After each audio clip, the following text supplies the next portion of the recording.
인구 감소 지역의 경제를 활성화하기 위한 3종 프로젝트의 구체적인 추진 방안이 발표됐습니다.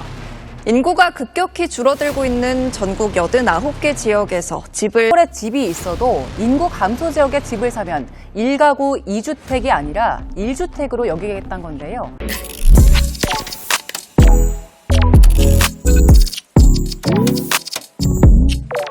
안녕하세요. 벼룩나무 차연수 조민재 대표입니다. 요즘 시골에 젊은 사람이 정말 없잖아요. 네, 너무 없죠. 네. 그래서 시골에서는 70 이하는 다들 청년으로 보신다고 하시죠. 70인데 청년이군요. 네. 시골에 가 살아야겠네요.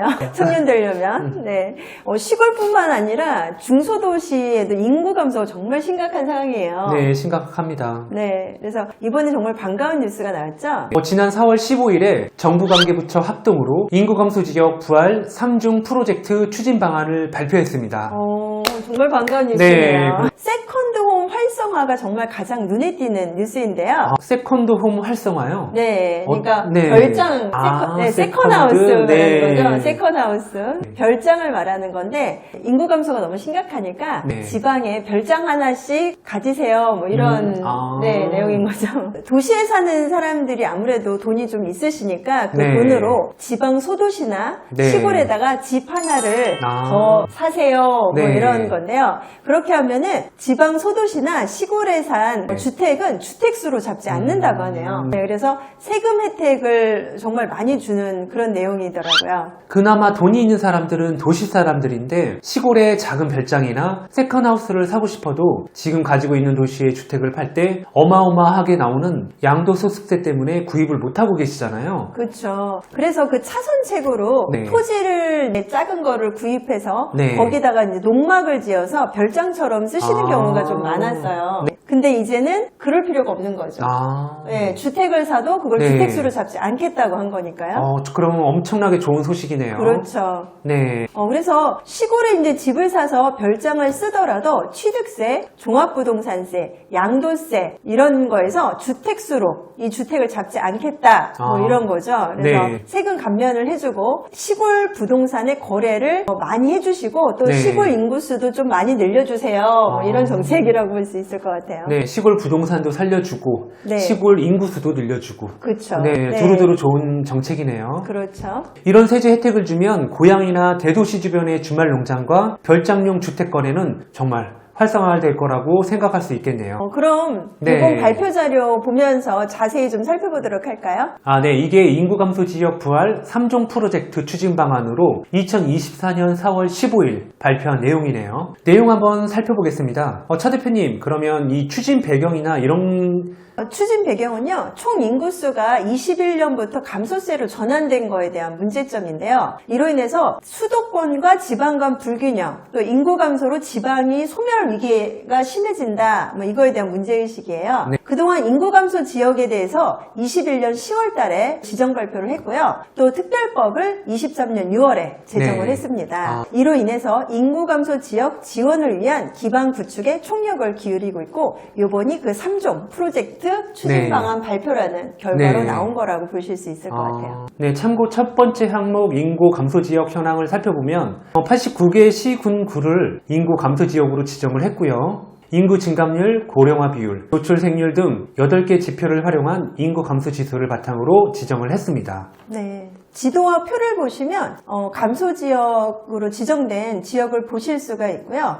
네, 지도를 보시면은 인구 유출이 심화되고 있는 한편 고령 인구 비중은 높아 지역 활력이 저하되는 상황을 확인할 수 있고요. 그리고 인구 감소 지역의 지역과 경제 편차도 심화되는 양상을 확인할 수 있습니다. 그럼 이 89개의 인구 감소 지역에 대해서 생명의 바람을 넣어줄 프로젝트를 이번에 발표한 거잖아요. 네. 그 중에서도 가장 눈에 띄는 게 사실 세컨드홈, 세컨하우스의 활성화 방안이에요. 네, 그럼 이 좋은 프로젝트의 자세한 설명 부탁드리겠습니다. 네, 우선 기존 1주택자가 인구 감소 지역 외에 주택 한 채를 추가로 취득해도 1세대 1주택 세제 특례를, 이 엄청난 특례죠 사실은. 네. 비과세 과세 특례를 주겠다는 거예요. 주택이 2주택인데도. 그럼 이 좋은 정책을 활용할 수 있는 특례 지역은 어떻게 지정이 되나요? 앞에서 보셨던 89개의 시군구를 네. 지정을 했고요, 이미. 네. 21년 10월 달에. 네. 근데 여기서 인구 감소 지역, 부동산 투기 우려가 있는 네. 수도권, 광역시는 제외하도록 되어 있습니다. 그리고 접경 지역이나 광역시의 군지역 네. 이런 거는 또 포함을 시켰고요. 네. 향후 인구 감소 지역 변경이나 세컨드홈 특례 적용 제외 지역 등에서 세컨드홈 제도 도입 필요성이 높아지는 경우에는 특례 지역을 변경할 가능성도 있다고 합니다. 그러면 주택 요건에는 어떤 게 있을까요? 특례 지역 내의 주택 중에서 공시가격이 4억 원 이하인 주택으로서요. 24년 1월 4일 공시가격이 4억 원 이하이기 때문에 보통 이제 저희가 공시가가 거래가의 보통 한 70%? 이 정도 되잖아요. 그래서 실제 거래 가격 취득 가격은 6억 네. 정도라고 보시면 돼요. 네. 그러면은 사실 지방에서 6억이면은 거의 대부분의 고급 별장을 제외하고는 거의 대부분의 주택이 포함된다고 보일 수 있을 것 같아요.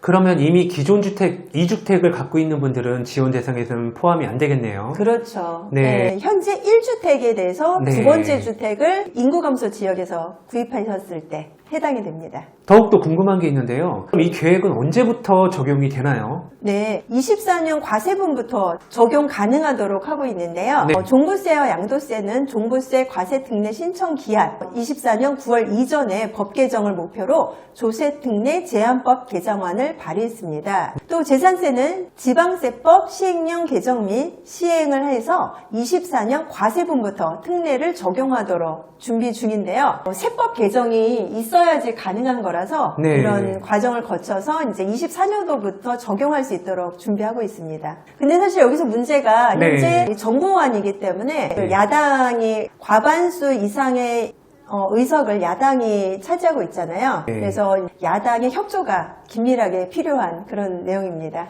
네. 지금까지 차 대표님께서 말씀해 주신 내용을 아주 잘 정리된 표를 보면 확인할 수 있고요. 적용 사례 예시에 대해서도 한번 차 대표님이 말씀해 주시죠. 네, 세컨드홈 특례 적용 여부가 사실 조금은 복잡한데요. 네. 표를 보시면은 기존 주택이 특례 비적용 지역, 네. 즉 이제 수도권이라든가 광역시 이런 네. 지역의 주택을 현재 가지고 계시고요. 네. 새로 취득하는 지역이 세컨드홈 특례 지역, 네. 그러니까 인구 감소 지역의 시골이나 지방의 주택을 구입하실 때는 네. 적용이 가능하십니다. 네. 네, 근데 특례 지역 A 지역과 특례 지역 B 지역에서 네. 구입을 하실 때도 적용이 가능하세요. 네. 근데 특례 지역 A 지역과 특례 지역 A 지역 같은 지역에서 구입하실 때는 적용이 안 되세요. 네. 세컨드홈 특례 지역에서 현재 가지고 계시는데 특례 비적용 지역에서 네. 광역시나 수도권 지역에 주택을 새로 구입하실 때는 적용이 안 되시는 겁니다. 네. 그럼 차 대표님, 약간은 헷갈릴 수도 있는데 적용 사례를 말씀해 주시면 더 이해하기가 쉬울 것 같네요. 네, 맞아요. 여기 조금 네. 헷갈리는 게 있는데요. 수도권에 12억 원 주택에 거주하는 A씨가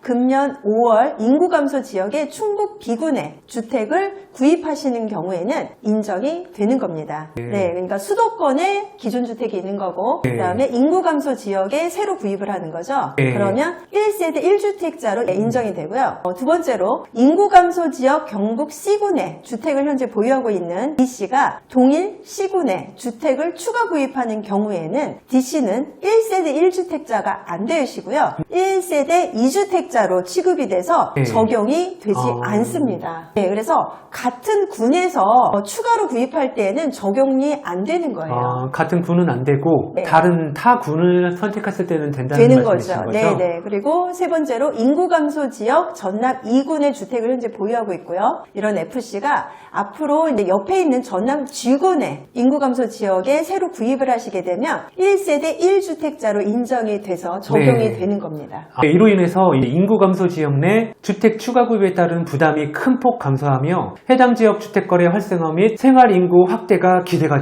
되고 있습니다. 이 밖에도 세제별 세컨드홈 지원 특례가 있는데요. 네. 재산세, 종부세, 양도세로 나눌 수 있고 이 부분에 대해서 차 대표님께서 한번 설명해 주시죠. 네, 이렇게 1세대 1주택이 네. 되게 되면 재산세, 종부세, 양도세에서 그 세제 혜택을 받으실 수가 있게 되는데요. 네. 재산세부터 살펴보시면 기존 1주택에 인구 감소 지역 1주택을 새로 구입을 하셨을 때 1세대 1주택으로 특례 적용이 가능하게 됩니다. 그래서 과표 구간별 세율 인하가 되고요. 공정시장가액 비율 특례도 적용이 가능하십니다. 종부세를 살펴보시면 기존 1주택의 인구 감소 지역 1주택을 또 구입하셨을 때 1세대 1주택 특례 적용이 가능해서요. 기본공제 12억 원, 고령자 장기 보유 세입공제 최대 80%까지도 적용을 받으실 수 있게 됩니다. 양도세에서도 기존 1주택과 인구 감소 지역 1주택을 구입하셨을 때 중과 배제 및 1세대 1주택 특례가 적용이 가능하게 되고요. 1세대 1주택 비과세 12억 원 이하에 대해서 1세대 1주택 비과세가 적용이 되는 등 양도세 세제 혜택을 보실 수 있게 됩니다. 네, 차 대표님께서 자세하게 설명을 해드렸고요. 아래 표를 보시면 재산세 특례에 대한 예시가 아주 잘 나와 있죠. 네. 세컨드홈 세부담 경감 예시를 살펴보면 기존 주택 실거래가 9억 원, 인구 감소 지역 주택 공시가격 4억 원, 기존 주택을 공시가격 9억 원에서 실거래가 13억 원으로 양도했을 경우 재산세는 305만 원에서 211만 원으로 93만 원이나 절감할 수 있고요. 종부세는 75만 원에서 4만 원으로 71만 원, 양도세는 8,551만 원에서 무려 22만 원까지 8,529만 원을 절약하게 됩니다. 네, 거의 뭐 비과세 수준이네요. 네, 양도소득세는. 어마어마한데요. 네. 저도 말씀드리면서 잘못 말씀드린 줄 알았어요. 네. 근데 이거는 거의 없다시피 하네요. 양도세 네, 같은 그렇죠. 경우는. 12억까지가 네. 1세대 1주택이 비과세잖아요. 네. 근데 지금 13억에 매도를 하셨기 때문에 네. 12억까지는 비과세를 받으신 거고 1억에 대해서만 양도세를 내시게 된 거예요. 네. 그러니까 거의 없게 되죠. 근데 이게 2주택으로 잡히게 되면 이게 전부 이제 장기 보유 특별공제만 적용이 되기 때문에 엄청나게 이제 8,500만 원을 원래는 내셔야 됐었는 거죠.